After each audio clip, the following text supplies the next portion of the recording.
먼저 참석하신 분들을 소개해 드리겠습니다. 한상균 권리찾기 유니언 위원장님 참석하셨습니다. 네, 고맙습니다. 박정훈 라이더 유니언 위원장님 참석하셨습니다. 류하경 민변노동위원회 대외협력팀장님 참석하셨습니다.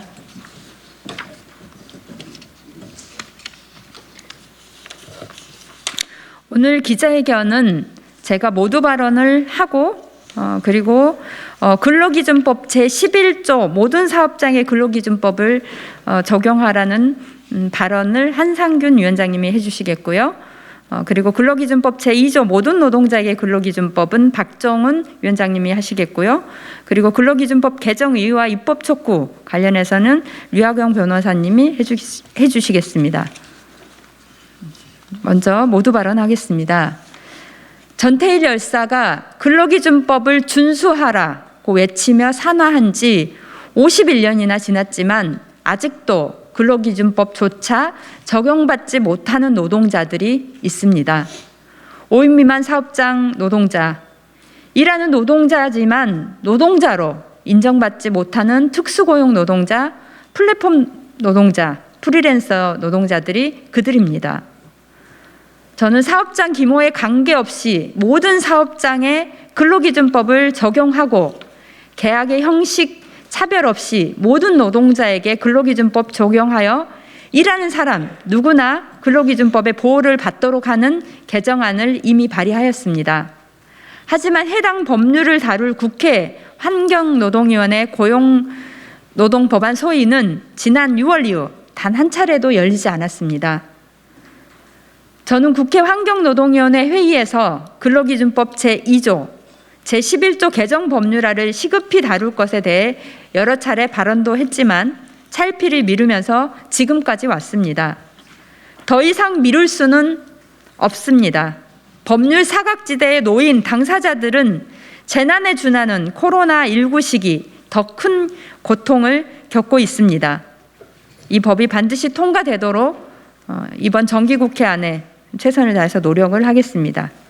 그러면 다음으로 한상균 권리찾기 유니언 위원장께서 근로기준법 제11조 개정안에 대해 발언해 주시겠습니다. 네, 권리찾기 유니언 위원장 한상균입니다. 국회가 할 일을 좀 잘했으면 좋겠는데 대선으로 다 쏠리고 있고 진짜 서민들 그리고 고통받는 노동자들의 문제에 대해서는 외면받고 있는 게 아니냐 하는 아쉬움을 가지고 이 자리에 섰습니다.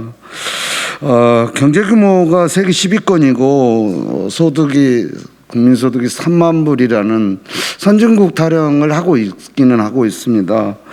그런데 2021년 오늘은 어떻습니까?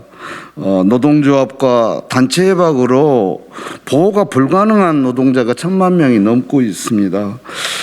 이들을 시급히 보호해야 되는데 근로기준법은 오히려 이들의 권리를 합법적으로 빼앗고 있는 것이 아닌가 우리는 직시할 때가 되었다라고 생각하고 있습니다.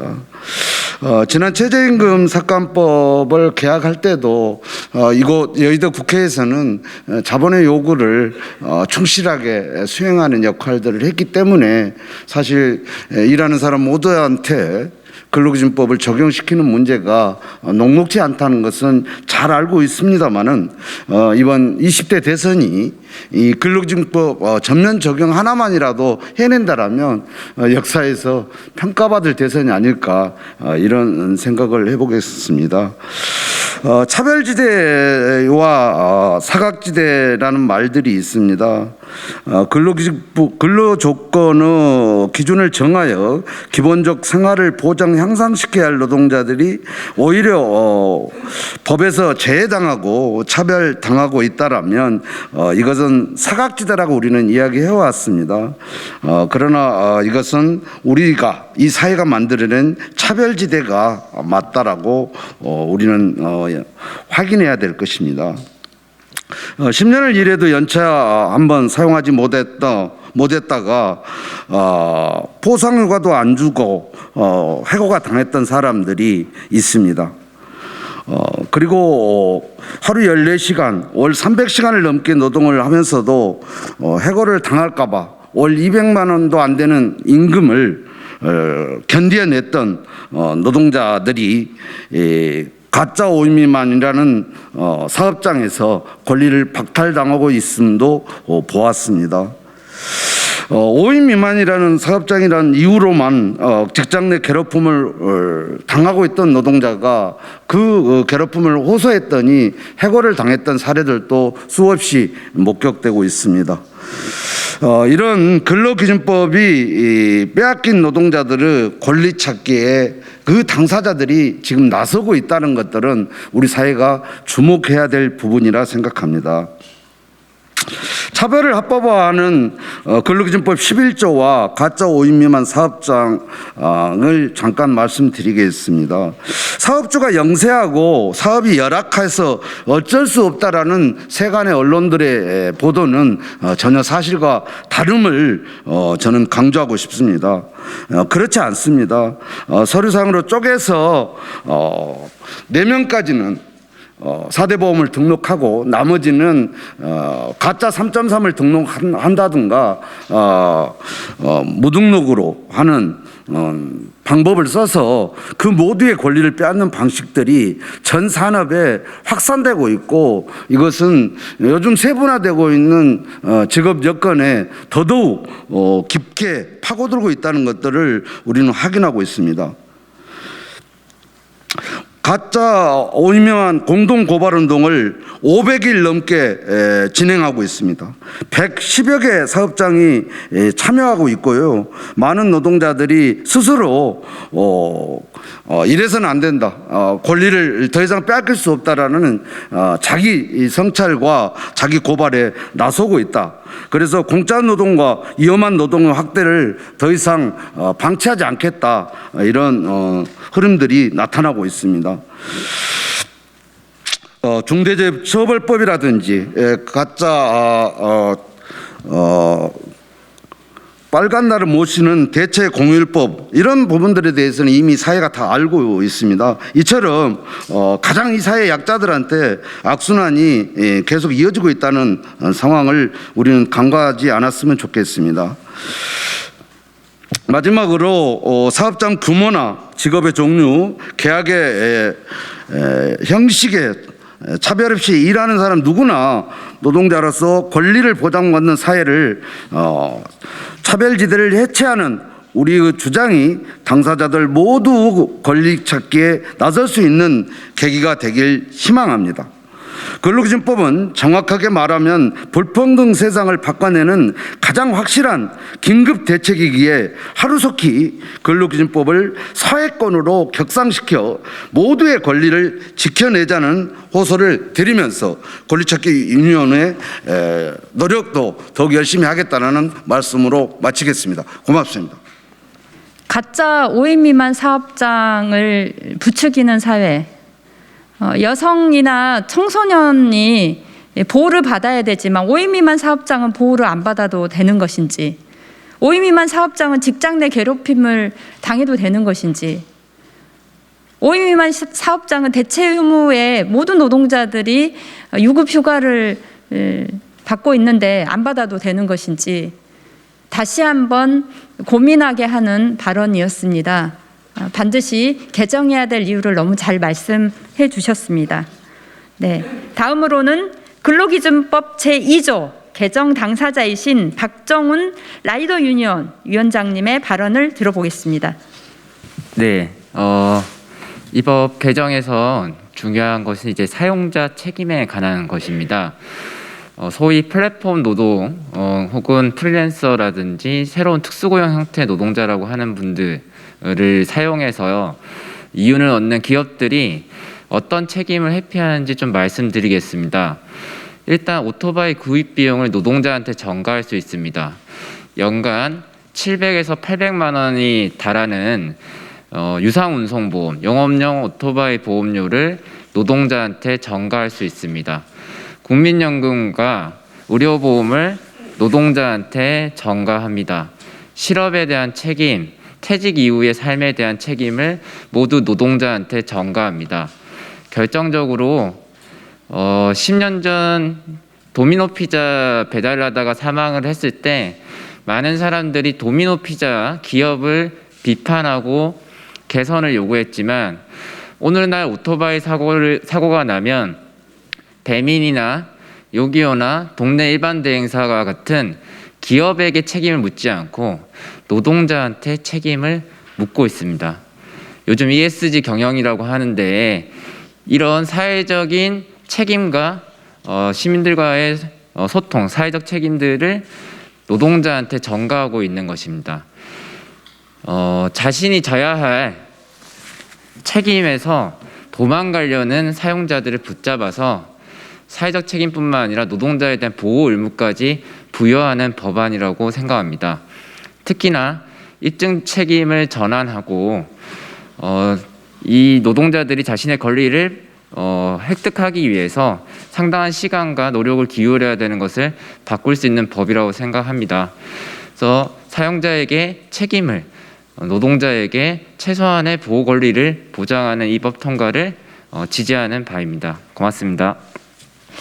이미 해외에서도 플랫폼 노동자들의 노동자성을 인정하는 사례들이 많아지고 있습니다. 노동하는 시간도 그리고 여기 있는 사람들을 계속 사용을 할 건지 말 건지 등등을 통제하면서 정작 노동자가 아니라고 사업주라고 이야기하는 우리 법의 미비점을 반드시 개선해서 실제로 세 가지 요건을 갖추는 것에 대해서 사용자가 이 사람은 이 노동자가 아니다라고 입증하지 않는 한 다 노동자로 보게 하는 법안인데요. 반드시 이 법안이 통과돼서 점점 많아지고 있는 플랫폼 노동자들, 특수고용 노동자들이 최소한의 노동자로서의 보호를 받을 수 있도록 해야 될 것 같습니다. 마지막으로 근로기준법 개정 의의와 입법 촉구 관련한 내용에 대해서 류하경 변호사님의 말씀을 듣겠습니다. 민변노동위원회 류하경 변호사입니다.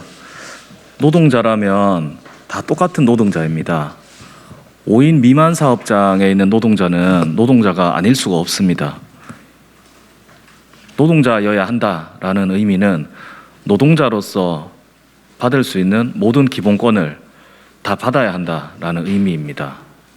그렇기 때문에 5인 미만 사업장의 근로기준법 일부 기본권을 제외하는 조항은 입법 당시부터 위헌이었습니다. 그럼에도 불구하고 지금 너무 오랫동안 5인 미만 사업장 노동자들을 기본권 보호 대상에서 배제해 와서 그 피해는 이루 말할 수가 없습니다. 이제나마 강은미 의원님이 발의를 해주셔서 너무나 다행스럽게 생각하고 이 법은 만시지탄이오나 지금 당장 입법이 되어야 합니다. 가짜 사용자가 판치고 진짜 사용자는 도망가고 있습니다. 그 사각지대에서 진짜 노동자들이 노동자로 대접받지 못하고 존재하는 법률의 보호도 받지 못하고 있습니다. 2조를 개정하는 내용은 이와 같습니다. 노동자의 개념을 확장시키는 것입니다. 노동자성을 입증하기 위해서는 지금까지 노동자가 모든 자료들을 준비해서 법원에 제출하는 방식이어야 했습니다. 그러나 어디서부터 어디까지 내가 노동자임을 입증해야 하는가?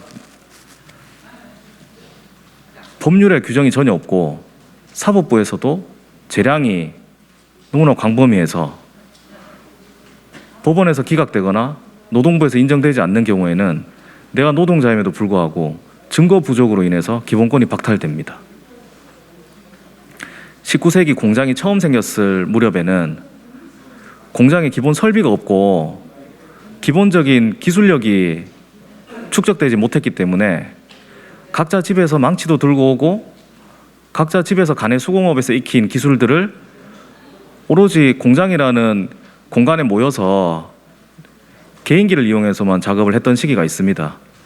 이때에는 노동자의 초기 단계이기 때문에 노동자가 무엇인가에 대한 설명이 개별적으로 필요했습니다. 그런데 지금은 21세기입니다. 지금 개인이 노동에 필요한 자재나 설비를 가지고 다니지 않습니다. 이미 대자본, 소자본, 중소자본 할 것 없이 설비, 시설, 기술력, 자본, 전산망 이 다 갖추어진 상태에서 노동자는 노동력이라는 무기 하나만을 가지고 사용자에게 의탁할 수밖에 없는 구조입니다. 그래서 이제는 노무를 제공하는, 실질적으로 노무를 제공하는 사람이라고 하면 모두를 노동자로 봐야 합니다. 아주 이례적으로 그 가운데서 사용자가 존재할 수 있기 때문에 그 이례적인 경우에 한해서 사용자가 입증하도록 입증 책임을 전환해야 됩니다. 10,000명 중에 9,999명이 진짜 노동자고 한두 명만이 사업자에 해당한다고 하면 이제는 입증 책임을 사용자에게 돌려도 괜찮다는 것입니다. 사회적인 비용이 상당히 아껴질 수 있습니다.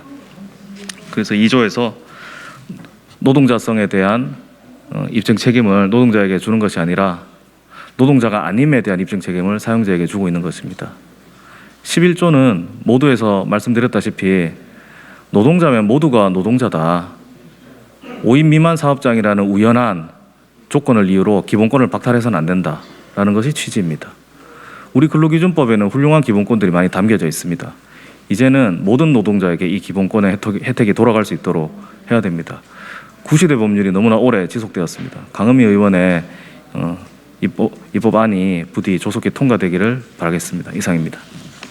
이 기자회견을 마치면 국회 정문 앞에서는 현행 근로기준법 당사자들이 무응답 국회, 무책임 국회에 자신들의 입장을 발표하는 합동 기자회견이 예정되어 있습니다. 국회는 이들의 분노가 더 이상 커지지 않도록 빠른 시일 내에 관련 법안 논의를 시작해야 합니다. 저와 정의당은 일하는 노동자 누구나 직업의 종류, 계약의 형식, 사업장 규모와 관계없이 근로기준법의 보호를 받을 수 있는 사회를 만들기 위해 모든 노력을 다하겠습니다. 감사합니다. 이상으로 기자회견을 마치겠습니다.